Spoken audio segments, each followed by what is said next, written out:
기술적 분석입니다. 시장 상황 한번 살펴보도록 하겠습니다. 자, 지금 나스닥이나 전체적인 시장 같은 경우에는 계속해서 우상향에 대해서 말씀을 드려오고 있고 순항하고 있는 흐름 나오고 있습니다. 즉 일간으로 이러한 부침들이 생기고 있기는 하지만 결과적으로 21선을 타고 올라가는 우상향 자체는 무너지지 않고 있고, 보시는 것처럼 미리 말씀을 드렸듯이 MACD나 슬로우 스토캐스틱 같은 경우도 하방으로 떨어지는 흐름을 보였지만 빠르게 회복을 하는 반등하는 움직임이 나와주면서, 자, 지금 같은 경우도 일주일 내내 상승하는 흐름으로 시장이 움직인 것을 확인하실 수가 있습니다. 자, 결과적으로 예전 영상에서 찍었던 이 하방 추세를 돌파하는 것을 하나의 매수 타이밍으로 말씀을 드렸었고, 그 이후부터는 계속해서 상방으로 향하는 흐름이 나와주고 있어요. 결국 부침이 있더라도 저 같은 경우는 보유 전략을 가져가는 게 중요하다라고 강조를 드렸던 것이고, 그 뷰에 대해서는 지금도 변함이 없는 상황입니다. 자, 특히나 MACD나 슬로우 스토캐스틱 같이 보조지표상의 움직임 자체도 확산의 초입으로 들어갔기 때문에 이런 것들을 보시면서 매수하시는 분들도 매물이 들어올 수 있는 하나의 여건을 갖췄다고 볼 수 있을 것 같아요. 또 무엇보다 나스닥 기준으로 보았을 때, 자, 핵심적인 저항 라인에 이제 어느 정도 돌파하는 흐름으로 가고 있기 때문에, 자, 여기서부터는 전고점 흐름으로 움직일 수가 있어서 단기간에 빠른 상승이 나올 수도 있다는 점 예상을 해주시면 좋을 것 같습니다. 자, S&P 500 같은 경우도 살펴보시게 된다면, 자, 전고점 돌파 나온 이후에 계속해서 무너뜨리지 않고 상승하는 흐름이 나와주고 있어요. 그리고 상승폭 역시도 적지 않게 4% 이상 올라가는 흐름이 나오고 있기 때문에, 자, 시장의 흐름 자체가 상당히 강한 흐름으로 전환이 되고 있다라고 봐주시면 될 것 같습니다. 자, 오늘 영상 제목에서 말씀을 드렸듯이 좋은 기회에 있는 거는 반도체 섹터라고 저는 생각을 해요. 자, 왜냐하면 나스닥이나 S&P 500은 이미 많이 올라가 있는 상황이지만 전체적으로 보았을 때 지금 반도체 섹터 같은 경우는 전고점과 비교했을 때 상당히 많이 조정을 받은 구간에 있습니다. 그런데 이제 반도체라는 섹터 자체는 어떤 특징을 가지고 있다라고 말씀을 드렸냐면, 결과적으로 어떠한 대통령이 되든, 그리고 어떠한 산업이 뜨든, AI든 뭐 전기차든 어디에든 들어가는 하나의 가장 중요한 소재이기 때문에 이 부분이 주목을 받지 않을 이유는 없다라는 말씀을 드렸어요. 그리고 무서울 정도로 상승을 만들어내는 거는 결국에는 기술주, 그러니까 테크주들이 폭등을 만들어내는 것이기 때문에, 반도체 섹터가 이만큼 큰 조정을 받았고 지금 바닥권에서 지지를 만들어내면서 정배열을 만들어내는 초입의 흐름을 가져가고 있기 때문에, 충분히 투자하기에 좋은 위치라고 볼 수가 있다는 겁니다. 자, 특히나 이전에 여러 번 동안 저항으로 기능하던 이 구간에 도달을 한 상황이기 때문에, 만약에 이 부분을 돌파를 한다거나, 돌파가 아니라고 하더라도 미리 매수가 들어갔다가 한 번에 강한 돌파가 나오는 부분을 충분히 노려볼 수 있는 포인트가 있는 위치라고 볼 수가 있는 상황이에요. 이번 주 초에도 말씀을 드렸듯이 시장이 장중에 요동을 치더라도 결국 우상향이 무너지지 않는 그러한 흐름이 나오지 않는다면, 자, 보유로 가는 것이 저는 안전하다라는 말씀을 드렸었고, 실제로 지금 보게 된다면 소폭의 상승이긴 하지만 계속해서 양봉으로서 상방 우상향을 만들어가는 흐름들이 이어지고 있다는 거예요. 그러면 왜 이렇게 약한 흐름이 나오고 있느냐? 여기에 강한 저항이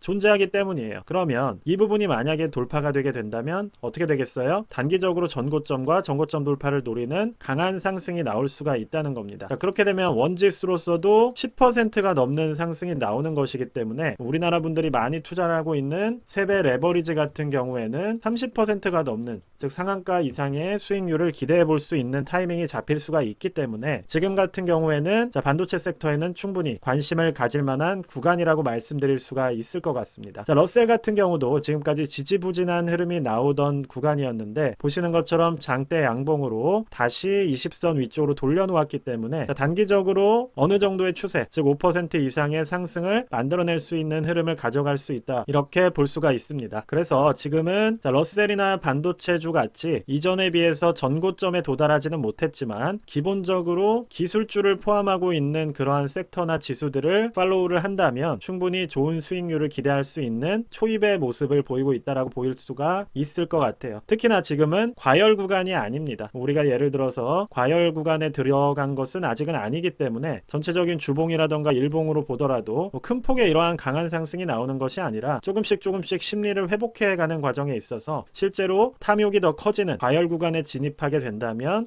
상승폭은 더 높아질 수가 있다는 거예요. 그럼 아직은 과열 구간에 진입을 하지 않았기 때문에 계속 망설이기보다는 20선 정도를 하나의 손절 라인으로 잡으시고 매수가 들어갈 만한 타이밍에 접근을 했다고 볼 수가 있을 것 같습니다. QQQ 역시도 마찬가지예요. 기술주를 대표하는 섹터이기 때문에 보시는 것처럼 무너뜨리지 않고 이번 주 내내 21선 딛고 올라가고 있는 흐름이에요. 그리고 이전에 잡혀있던 저항 라인은 돌파를 한 상황이고, 전에 이제 뚫지 못했던 이 구간을 도전하는 흐름이기 때문에 이때 넘지 못했던 이유는 뭐예요? 여기에 있던 매물이 출하가 되는 겁니다. 그러면 여기를 재돌파하게 된다면 이제는 다시 신고가 흐름으로 가는 것이기 때문에 기술주 섹터 같은 경우에는 공략을 해야 되는 타이밍인 거예요. 여기서 포모를 느끼거나 앞서 강조를 드렸듯이 대선이라는 이슈가 11월에 있기 때문에 아직은 한 달 정도의 여유가 있고 취임까지 생각을 한다면 무언가 큰 붕괴가 오기를 기대하는 것은 어려움이 있을 수가 있습니다. 대선 이후에는 변동성이 높아질 수는 있겠지만 단기적으로는 대선 이전 그리고 대선 이후에도 랠리가 나오는 그러한 경우들이 많았기 때문에 그러한 부분들을 생각을 하신다면 지금도 비관론보다는 그냥 중립적으로, 왜냐 정배열 추세가 살아있기 때문에 투자를 하는 거예요. 단순하게 접근을 해야 되는 겁니다. 만약에 이 부분이 꺾여서 데드크로스가 나온다면 그땐 당연히 투자를 안 하는 게 더 좋겠죠. 그런데 지금은 반도체 섹터를 보시더라도 상당히 밀접하게 정배열되어 있는 이평선이 단기와 장기로 확대돼가는 그러한 움직임을 가져가고 있기 때문에 이 이격도가 지나치게 벌어진다면 우리가 조심해야겠지만 지금은 아직 그런 단계가 아니라는 거예요. 이제 시작하는 단계에 있기 때문에 여기서 뭐 샀다 팔았다 하면서 단기적인 뷰로 접근을 하게 되는 것은 결국 내 계좌의 수익률을 악화시키는 결과를 가져올 수 있다는 점 기억을 해주시면 좋을 것 같습니다. 전체적으로 이제 국내 지수 같은 경우는 여전히 지지부진한 흐름이 나오고 있고, 개별적인 이제 대표 종목들을 좀 살펴본다면 엔비디아 같은 경우는 이전에 비해서 강한 추세 흐름을 보여주고 있습니다. 캔들 자체도 지금 단기 이평선과의 이격도를 벌려가면서 강한 추세를 받고 있기 때문에 엔비디아가 무너지지 않는다면 당연히 반도체 섹터 같은 경우도 상승의 여지가 있기 때문에 인텔같이 조금 단기적으로 최근 파동상의 조정을 받았던 종목들도 파동상의 조정이기 때문에 다시 지지를 만들면서 재상승하려는 에너지를 모아가고 있는 거예요. 그러한 이런 파동상의 조정이 끝나고 난다면 재상승의 구간에서는 전체적인 섹터 자체가 에너지를 받을 수가 있다는 겁니다. 그런 부분들을 우리가 기대해야 된다는 것이고, 테슬라 같은 경우는 한번 말씀을 드려볼게요. 저 같은 경우는 여기서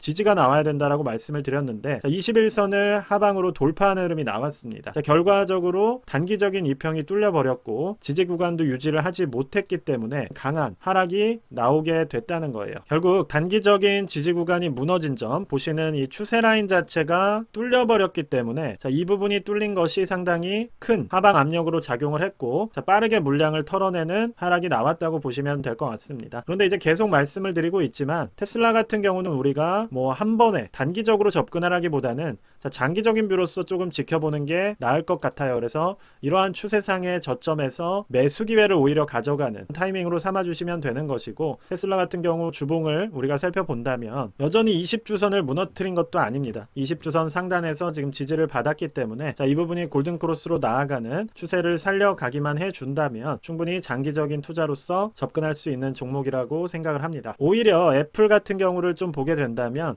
일간 추세로 보았을 때 지금 중요한 구간이에요. 보시는 것처럼 상방 압력과 하방 압력이 거의 유사하게 움직이고 있습니다. 그럼 여기가 이제 주요한 박스권이 되는 것이고, 이 부분에서 이탈이 나온다면 그때는 201선까지 강한 하락이 나올 수가 있는 것이고, 그게 아니라 이 부분 전고점을 돌파를 해준다면 오히려 10% 가까운 상승을 만들어낼 수 있는 구간인 거예요. 결국 애플 같은 종목은 지금은 투자를 하기에는 애매한 구간이라는 겁니다. 이렇게 위아래의 에너지 자체가 어디가 이길지 애매한 구간에서는 우리가 복불복으로 투자를 하기보다는 방향성이 잡혔을 때 투자하시는 것이 더 안전하게 투자할 수 있는 포인트가 될 거라고 생각을 합니다. 오늘 영상에서는 일단 전체적인 지수에 대해 말씀을 드렸고, 무엇보다 반도체 섹터가 지금 이 구간, 이 고점 구간을 돌파를 해준다면 단기적으로 상승폭을 가져갈 수가 있기 때문에 이러한 부분들 한번 도전해보거나 관심 가질 만한 타이밍이라는 점 중요하게 말씀드려 보았습니다. 오늘 영상은 여기까지만 말씀드리도록 하겠습니다. 감사합니다.